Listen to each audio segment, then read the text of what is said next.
আসসালামু আলাইকুম বন্ধুরা, কেমন আছেন আপনারা? আশা করছি আল্লাহর রহমতে সবাই ভালো আছেন। আলহামদুলিল্লাহ আমি অনেক ভালো আছি। আজকে আমি ডিমের ভর্তার রেসিপি নিয়ে চলে এসেছি। রেসিপিটি কিন্তু একদম সহজ, আপনারা চাইলে মাত্র 10 মিনিটে রেসিপিটি করে নিতে পারেন। আমি এখানে একটা পেঁয়াজ কুচি করে নিয়েছি আর দুটো শুকনো মরিচ ভেজে নিয়েছি, দিয়ে দিলাম লবণ। লবণটা দিয়ে আমি এখন মরিচটাকে ভেঙে নেব। আর আমি এখানে নিয়ে নিয়েছি ধনিয়া পাতা। ধনিয়া পাতা দিলে কিন্তু তরকারি কিংবা ভর্তার স্বাদটা অনেকটাই বাড়িয়ে দেয় এবং ঘ্রাণটাও কিন্তু খুব সুন্দর।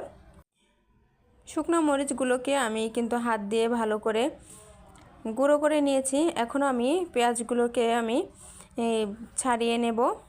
ভর্তা করার আগে কিন্তু হাত দিয়ে এভাবে কিন্তু করে নিলে ভর্তার টেস্টটাও কিন্তু অনেকটাই বেড়ে যায়।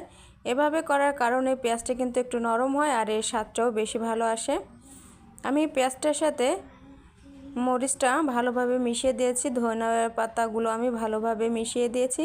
এখন আমি এর মধ্যে দিয়ে দিব সরিষার তেল। এখানে পরিমাণ মতো সরিষার তেল দিয়ে দিবেন। সরিষার তেলটা আমি দিয়ে দিয়েছি। এখন আমি সরিষার তেলটা দিয়ে পেঁয়াজ মরিচগুলোকে আমি ভালোভাবে তেলের সঙ্গে মাখিয়ে নেব।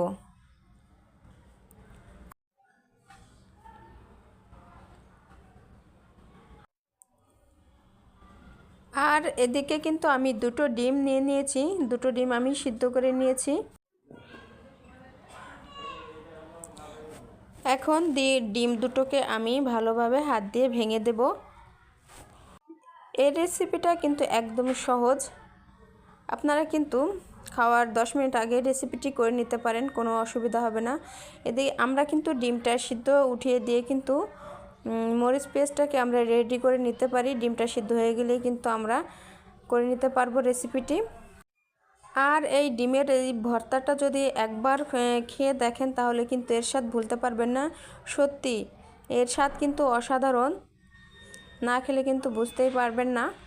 আমি ডিমটাকে পেঁয়াজ মরিচের সঙ্গে ভালোভাবে মাখিয়ে নিয়েছি। এখন শুধু খাওয়ার পালা, পরিবেশনের পালা। আপনাদের যদি আমার ভিডিওটি ভালো লেগে থাকে তাহলে আমার চ্যানেলটি সাবস্ক্রাইব করে দিবেন, লাইক করে দিবেন আর কমেন্ট করে আপনার মতামতটি জানিয়ে দেবেন। যদি ভিডিওটি ভালো লেগে থাকে তাহলে শেয়ার করে দেবেন। ভর্তাটা কিন্তু আমার একদম রেডি হয়ে গিয়েছে। এখন শুধু গরম গরম ভাত দিয়ে খেলেই হয়ে যাবে। এতক্ষণ আমার সাথে থাকার জন্য আপনাদেরকে অসংখ্য অসংখ্য ধন্যবাদ। আবার দেখা হবে অন্য কোনো ভিডিওতে। ততক্ষণ পর্যন্ত সুস্থ থাকুন, ভালো থাকুন। আল্লাহ হাফেজ। আসসালামু আলাইকুম।